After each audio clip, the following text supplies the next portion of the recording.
Welcome to Bloomerang Academy, and thank you so much for joining us today, where we are talking about how to set up your database for success.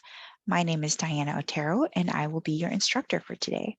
Thinking about data at a high level can inform and streamline the small details in your database. In this class, we will discuss some terminology and best practices, why it matters to keep everyone aware of the hows and whys of your database, and how to prepare for a worst case scenario before disaster strikes. So we'll take a look at why clean data matters. We'll spend a lot of time in our settings section in Bloomerang. We'll talk about the difference between raised and revenue. We'll look at how you can use this data for your list segmentation and how you can use your custom fields. We'll also take a look at some succession planning. So first, why does clean data matter? Simply put, clean data allows your team's focus to remain on fundraising and constituent cultivation and stewardship, instead of constantly questioning the integrity of your data. Trusting that your entire team understands what needs to be in the database, how it should be entered, and why is very important.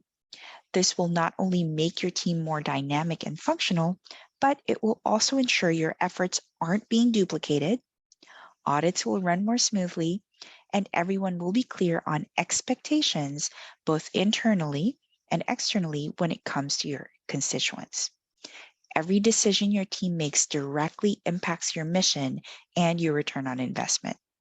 And this is one place that you can really focus some efforts to make sure that those decisions are being made appropriately.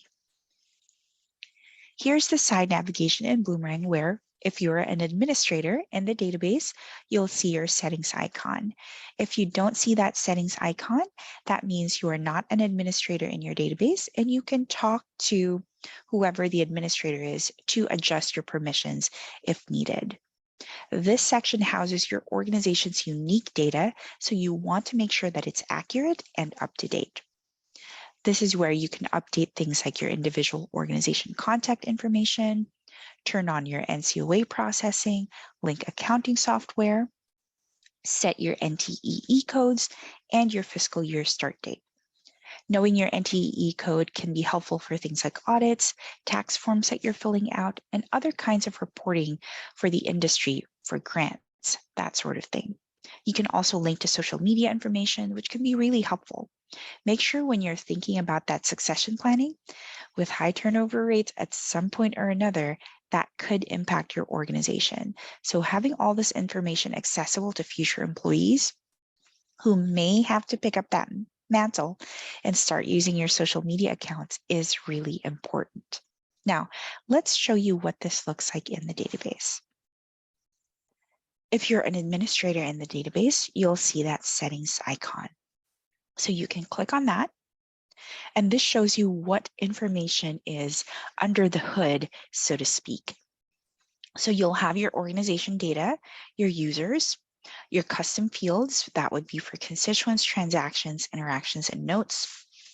You can manage relationships, set up your email, and create any forms in Bloomerang. Under transactions, that's where you'll also find your funds, campaigns, appeals, as well as setting up your transaction processors.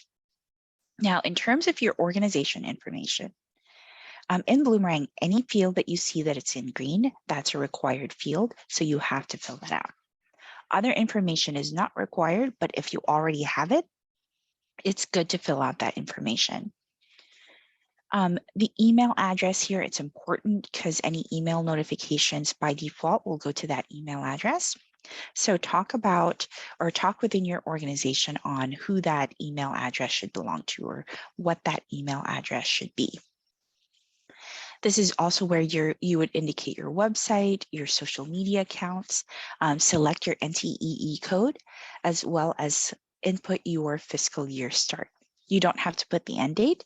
The system is smart enough to know or to figure out what the end date is based on what the start date is. This is also important to note because you can report on this field. So if you are running reports by date, you can choose if you're filtering, for example, by this year, that will go by calendar year versus this fiscal year, which goes by the date that's in your organization settings. If we scroll down, you'll also see accounting preferences. If you are using one of our integrated accounting softwares, you can turn that on here.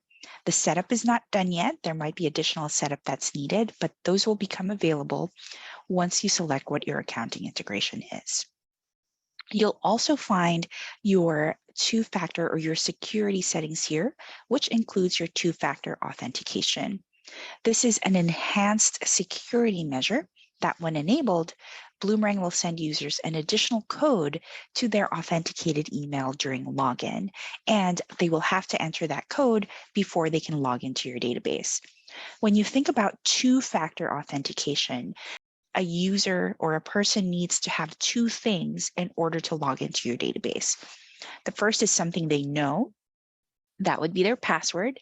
And the second one is something that they have or have access to. So in this case, it would be email.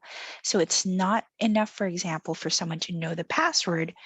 Let's say somebody hacks or guesses my password. They still need my email to be able to enter that to be able to enter that code to get into your database. You'll also have a database export here. This will export files for your Bloomerang database. So this is good as a backup. Bloomerang backs up your data as well, but it only goes back so far. So any major changes that you'd like to do to your with your database or within your database, you can always create a backup before you make that change. This is also where you would turn on your NCOA processing. This is National Change of Address. It's already turned on in my database, so it says View NCOA Dashboard. If this hasn't been turned on in your database yet, it is going to say Activate NCOA Processing. This is free for standard licenses within Bloomerang. If you're not seeing this section, if you're not seeing this button, you may not have a standard license. So you can contact our customer success team and you can upgrade so this comes free with your standard database. It does come free with the standard database, but you do need to turn it on. You'll also have, if you have an older database like mine, you'll have your API keys v1. Most of you will be on v2. So no worries if you don't see this in your database. Let's go back to our settings here. I also wanted to take a look at the different users you can have in the database. You can create an unlimited amount of users within your Bloomerang database, so there is absolutely no need to share usernames and passwords. Once you create a new user, you'll also be able to set their permissions. You can have an administrator user who has access to everything, or within the standard user permission, you can select which areas of the database they have read-only or edit access to, or which data of the database they can or cannot access. Settings is where you would also configure your custom fields, as well as your funds, campaigns, and appeals. When creating your funds, campaigns, and appeals, we'll talk more about that. But when you're creating them, this is the section you would go to. So go to your settings, transactions, and you can create your funds, campaigns, and appeals. You can create an unlimited number of funds, campaigns, and appeals. You can also deactivate any funds, campaigns, appeals that you no longer use, or you can rename your custom fields. Any transactions, for example, that already are tagged with that fund, campaign, or appeal, if you change the name of that fund, campaign, or appeal, the transactions already tagged with that will inherit that change.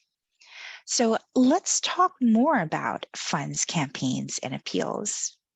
Since most nonprofits raise the majority of their funds through some sort of fundraising efforts, I would really recommend discussing internally how you set up your transaction information in the database to ensure consistent data entry and clear reporting.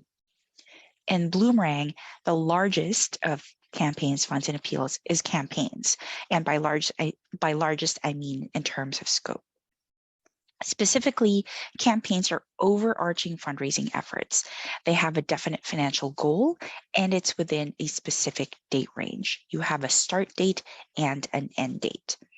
You'll notice that when you go into your dashboard, you can track the campaign progress on your dashboard. Most nonprofits only have a few campaigns going into any given fiscal year.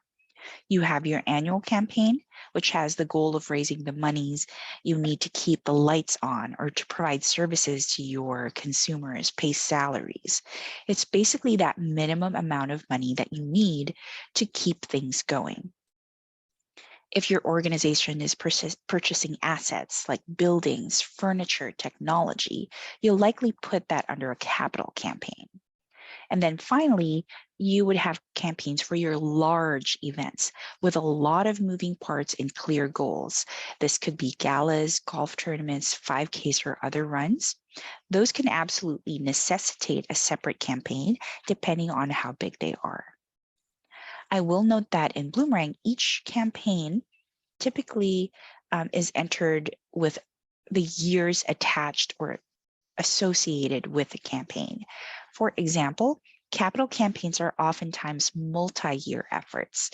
So for example, naming it like your 2020 to 2025 capital campaign can be really important to know which capital effort it belongs to. And then once that campaign is finished, you should deactivate it after that effort. You should never reactivate a capital campaign 10 years later and continue using that one. You can still report on deactivated campaigns, but it will make your data entry cleaner and ensure things aren't getting stuck in places that they shouldn't be. Funds, however, are essentially individual buckets of money. It's where the money is going or it's where it's being allocated. This is a silly example, but for example, you have a fund called Cookies. The assumption for that fund is that the money raised is going toward purchasing the cookies, not that the money came in from a bake sale. The number of funds that a nonprofit has varies widely depending on what is being done with the money coming in. All nonprofits should have some kind of unrestricted fund. You may also have heard this called general fund, where it's most needed.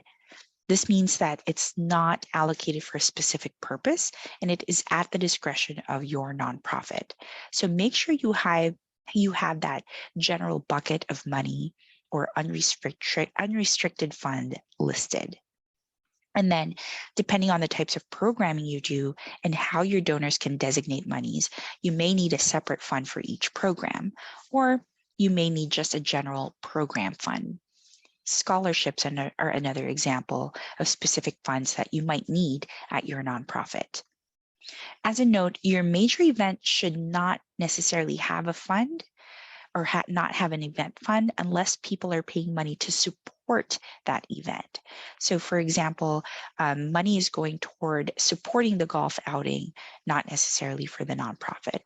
So make sure that the fund associated your events are wherever the money is going toward. If you're integrating Bloomerang with an accounting software, make sure to check with your accountant on how things should be set up and how they can and should map to your accounting software. Appeals are how the money is coming into your organization. It's any way or any method you're asking for money to come into your organization. Going back to those large-scale events, those could have multiple appeals tied to it. Using golf as an example, you might have a sponsorship appeal, or you might have a ticket purchase appeal or a player appeal. I always recommend having either like an invitation or an appeal card or an RSVP. For anyone who says no, they're not coming, they might still send you money to support the players or runners or other types of participants. All those can be separate appeals because the reason that they're giving money, how they're bringing in the money, all of that just differs slightly. And that's information that most nonprofits do need to track for those large events.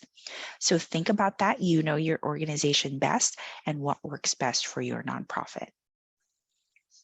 One question I get asked pretty regularly is, do I need an appeal by year? And the short answer is no, not necessarily.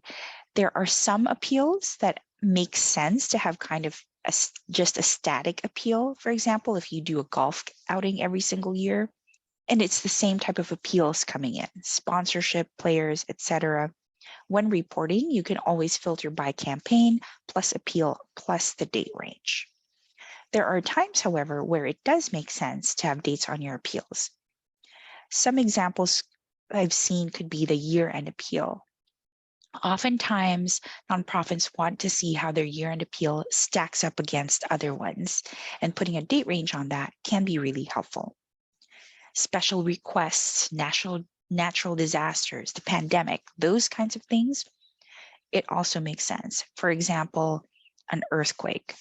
If you live in an area that's earthquake prone, it could be helpful for future employees to see that you've done a special appeal for every earthquake versus one specific appeal at some point.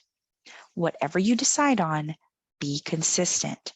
Talk amongst yourselves and document it. If you're going to put a date on your year-end appeals, make sure you're putting a date on all your year-end appeals. If you're going to have just a sponsorship appeal, just make sure you have a sponsorship appeal. Take a look at what's in there, even what's deactivated, and you can use that as a guide for how to move forward in your next fiscal year. It's also important when you're documenting how to enter this information that you document why, so the next person understands what you're trying to do, and also document it if there's a change. For example, up to this point, funds, campaigns, and appeals have been entered one way, and you want to change that moving forward.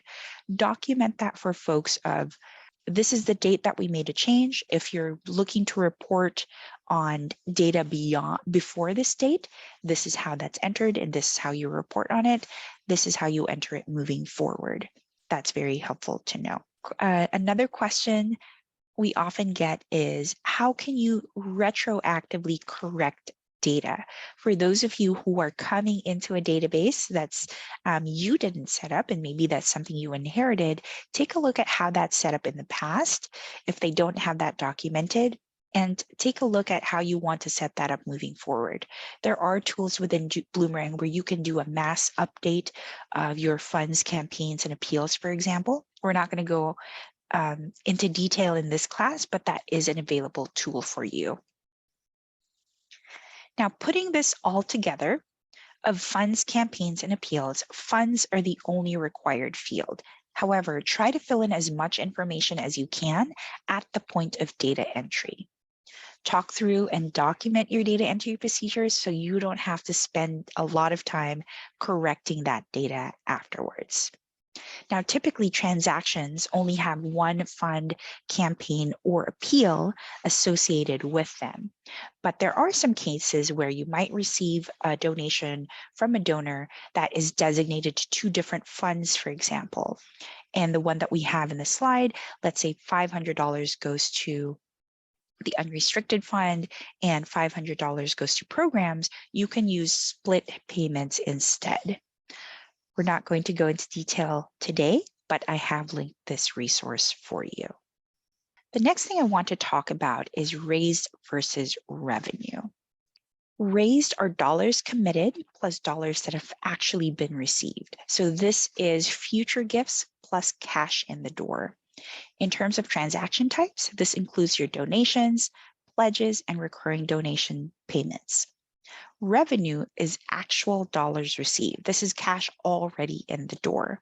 So this would be your donations, pledge payments, and recurring donation payments. The difference between the two here is whether you're counting the pledge or the pledge payment. The reason that we make this distinction is that it is really helpful, especially in really large efforts, such as a capital campaign, to track your pledges versus the actual pledge payments that have already come in. You know, you have that expectation of money coming in, but what has actually been collected. It can also help you plan for the possibility of what you need to make up to reach your goal, especially for the possibility that pledge payments may not come in time, or if you have multi-year pledges where the pledge payments extends beyond the particular date range that you're looking at. Also important to note that soft credits is neither raised nor revenue. We'll take a look here in a little bit at a report that takes a look at the different amounts, but soft credits are neither raised nor revenue. But you can see all of these in reporting. A special note as well, when you're entering in-kind gifts, the amount typically should be entered as a $0 amount because it's not cashed in the door. It's a gift basket, or it's a car, or whatever item it is, or it's a service. It's actually the donor's responsibility to declare the value when they're claiming it on their taxes. Unless, for example, it might have come with an appraisal. If you have a value that you can associate with an in-kind gift, enter that in the fair market value field. And the reason you want to do this is when you're doing your reporting and when you have your columns for amount or raised or revenue, you don't want to count those in-kind values in your cash or in your raised revenue totals. Let's take a look at this in the database. I have a report that's open here. It's a transaction report.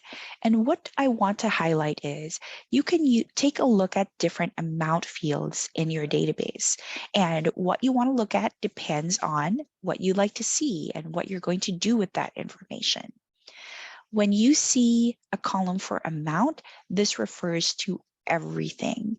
This is your donations, whether that's monetary or in kind. This is your pledges and pledge payments. This is your recurring donation schedules and payments, and your soft credits. So this encompasses all transaction types. And that's why you'll notice the total here, it is the biggest number compared to raise and revenue. You can also see here, I have a $0 amount that is likely an in-kind gift. And that's what I mean by I don't necessarily want to count the value of the in-kind donation in my totals. You also have raised amount versus revenue amount. So you can see here there is a slight difference between my raised and revenue amounts because that takes a look at raised, whether I'm counting the pledges, or revenue, whether I'm counting the pledge payments that are coming in. I personally like comparing these two, especially when I'm looking at a campaign and I'm looking at our projected goals and what we expect to come in versus what we've actually collected. So you can absolutely report on all of those fields. Just make sure that you're grabbing the right one so you have the right data for what you need. We're talking about all of this because it really helps with your segmentation. And I want you to think about the data and how you're setting up your database in terms of how this is going to help you segment your data. I like to think of reporting as the way you make sense of the data in your database and kind of reverse engineering it in terms of what kind of segments do I want, what kind of segmentation do I want to do, helps inform what kind of data you want and how you want it set up in your database. First, why should we worry about segmentation? Well, frankly, it allows you to address your constituents with maximum impact. It allows you to personalize your communications to gain that maximum impact. For example, how you would reach out to a board member should be very different than how you reach out to a first-time donor. And when you're sending your solicitation letters, your messaging should be aimed specifically towards your different audiences. Board members and major donors should be different with your messaging than someone who only shows up to your events or so far has only volunteered with you. Also, it is very important to know who you are including in your segmentation, but it's equally important to know who should be excluded from certain mailings or communications. For example, your recurring donors should be taken out of your general appeal rotation, as should your major donor prospects that you're actively pursuing for major gifts. Also, potentially people who have open pledges. You know, if you're in the middle of paying down a $10,000 pledge, getting an appeal level for yet an additional dollar amount could potentially be frustrating. It may also be unwise to solicit certain populations at certain times. For example, if you're a hospice organization deciding to solicit the family of someone whose loved one just passed away could potentially be seen as pretty insensitive. Another example, soliciting someone who just recently left your homeless shelter for their first apartment. They probably don't have the funds to be giving back quite yet, but in the future, they absolutely could. And that's something you need to know. So excluding certain constituents can save a lot of money on paper appeals and a lot of unhappy people who feel it's inappropriate to be soliciting them at this time. It's all about keeping that donor relationship going. So the more you know about your donors and the more you can personalize your communications based on what you know about your donors, you are going to maximize that impact. Now, there's several ways to think about segmenting your data. We have Bloomerang donor groups, which allows you to segment by high-level metrics based on the donor lifecycle stage. For example, whether someone's a prospective donor or a current donor or a lapsed donor. Also by donor type, are they a new donor? Are they retained or were they recaptured? Or are they a recurring donor? Financials allow you to dig in based on individual gift or cumulative gift amounts. What funds, campaigns, appeals folks are giving to, what is the recency or frequency of giving, and all of that good financial data. Custom fields allow you to segment based on criteria that you set and is unique to your organization. When it comes to custom fields, I recommend two things. Number one, before you even create any of your custom fields, familiarize yourself with the default fields already in your Bloomerang database and how they are used. This will ensure that you don't create custom fields for fields that are already available and avoid confusion at data entry or doing reporting. Number two, create custom fields that illustrate your constituents' relationship to your organization. I know we have a relationship field in Bloomerang. I'm talking about, this is a different level of relationship. The relationship is something you would use for how constituents relate to each other. The custom fields you would use for how the constituent relates to your nonprofit. Some common examples of that would be current board members, former board members, volunteers, staff, former staff, members, alumni, a granting organization.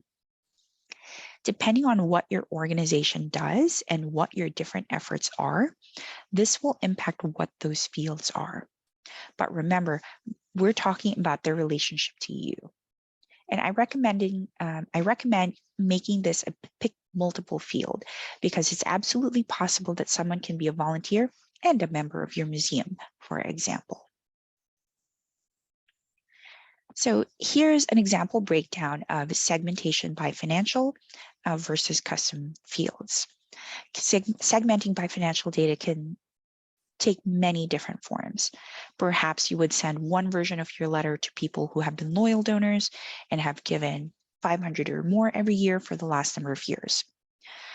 So for the last 3 years, for example, maybe you send a different version to people who gave less than 100 last year.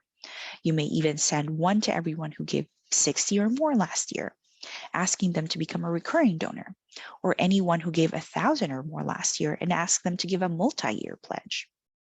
With that said, someone who gave $25 last year is probably not a good candidate for a $5,000 over a 3-year pledge. So finances can really impact what you're asking for, and it can really give you a grasp of what your target should be and what your return on investment for that appeal is going to be.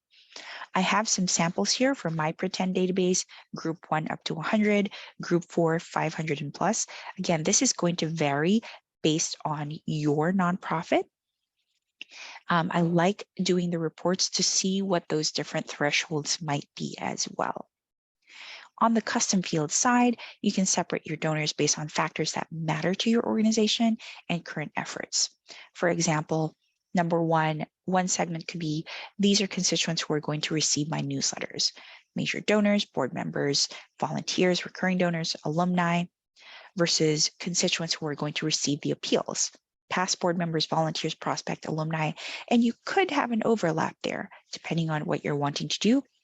Make sure that it is planned for and that is a deliberate effort on your part. Let's take a look at our constituent dashboard. So I mentioned this a little bit earlier. You can filter based on the Bloomerang donor groups. That's based on the life cycle stage, as well as the donor types. So this is something automatic that Bloomerang picks up for you. If someone is a prospective donor, so they're cultivating, but have not yet made a first gift, they're a current donor, they've given within the last 13 months, or they've lapsed. They've given, but not within the last 13 months. It also automatically takes a look at for you which are new donors versus retained, recaptured, or recurring. If you ever need a refresher on what these means, you can click Learn More here. And you can incorporate this into your reporting. I have a new constituent report here. When I click Add Filter, I can search for Bloomerang donor groups. And this is where I can select if I want to take a look at current, prospective, or lapsed donor versus I want to take a look at new, retained, recapture, or recurring donor. So that's one field that you can filter by. So let's say this one is for current donors. Another thing I want to point out is whether you want to filter by constituent or by household. So right now I'm filtering by constituent, which means that it is looking at individual constituent levels. If I want to change this to household, it doesn't mean that this report only looks at household.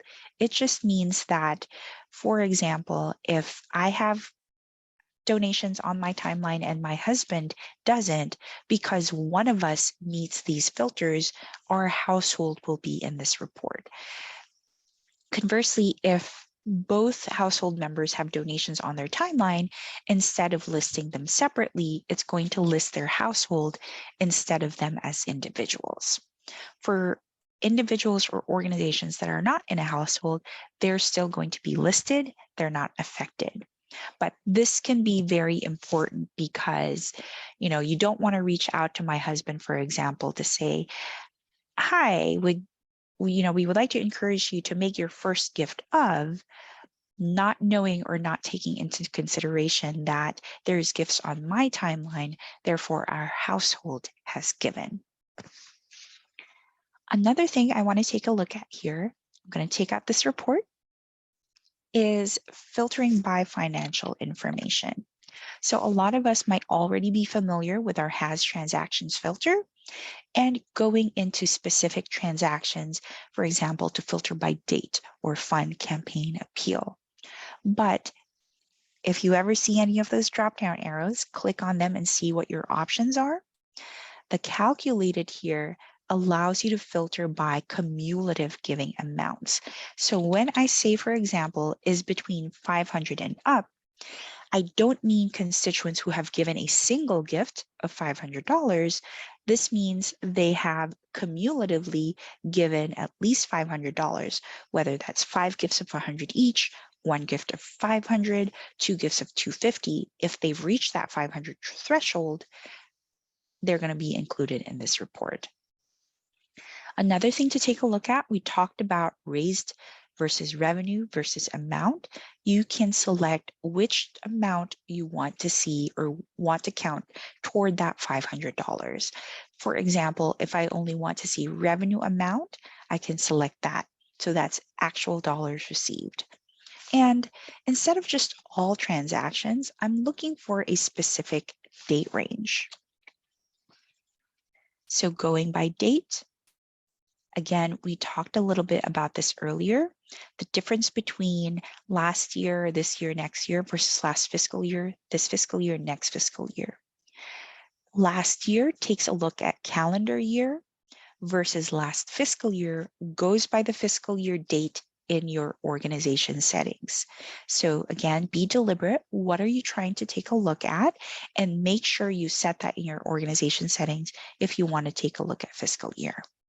So let's say for my organization today, we are going by any household that has given at least $500 in revenue in the last fiscal year. And it's going to give me my results. Again, household means instead of listing constituents in a household individually, it's going to list their household instead, but it will also still include constituents who are not in a household. So that's your financial information. Another thing to take a look at is maybe I want to pair that with my custom field information. A custom field that we see often is attributes. So for example, not just based on financial information, but I also want to send this to former board members as well as volunteers. I can select that. And you can see how, based on the results, you can adjust your thresholds as needed. Once you're happy with your report, you can save it. And the good thing about this is you can reference this report in a letter or an email or another report. So let's say you're happy with your report, you saved it, you go into an email. So I'm in a pre-made email that I have in my database. Go to your filters, click Add Filter, and look for report. So I'm in a transaction email right now. I have access to transaction reports. So I can click report, select a report, and any transaction report I've already created is available to be selected in my email. So depending on the segment that I've created, I can reference that in this email, just click on them, and then it will automatically pick them up. So essentially you're telling the system, send this email, send this letter to everyone who is in this report. Let's talk about succession planning. This is another area where clean data can really have a major impact. The number one thing that people say that stresses me out when I'm working with them is I'll ask them a question about a data point and they say, oh, so-and-so knows that. If you ever need to know, you just go ask them. Well, what happens if that person is no longer there? You know, what if they win the lottery? What if that person is you? Knowledge is power, and institutional knowledge needs to be documented. It needs to be in your database. I think it's really cool if your grants person, for example, knows off the top of their head exactly what grants are due when and when they need to start writing the grants, and you know what their next steps are. But if they are literally the only one at the organization who knows that, what happens if something catastrophic happens and your grant reports are still going to be due? What happens if your major gifts officer leaves? Your major donors are still going to need to be cultivated. It is crucial to get as much of that data into the database or to be as accessible as possible. So I really recommend two major things. First, have a policies and procedures manual, both for what is entered into your database and how to do your job day to day. Going back to dramatics, if someone leaves your organization all of a sudden, there's a mass exodus for some reason, and the board has to step in and run to your day-to-day operations while they're also trying to fill positions and continue with your mission, they should be able to follow a guide for how and when to do each of your job duties. And then when that position is filled, the new person should also be able to take up the mantle and continue with your efforts. How many of you have been in those situations where you're the new person coming in and nothing has been documented? Think about that. It's also really, really important to have, you should have a backup at your organization for each of your positions. I know especially a lot of you are wearing multiple hats. Document each of those positions. Shadow somebody else and have a person to be your designated disaster person for your position. If something happens and your grant reports are due, there's somebody else in that office who knows how to do your grant reports. It is incredibly stressful to walk into a new job and not have any of the passwords or not know how to submit your grant information or what the schedule is or how long your grant periods are or where you are in the process. So being able to cut out that panic from your new person and having to triage the entire situation to figure out what to do is really best for the organization. Now, a word of warning: beware of data hoarding.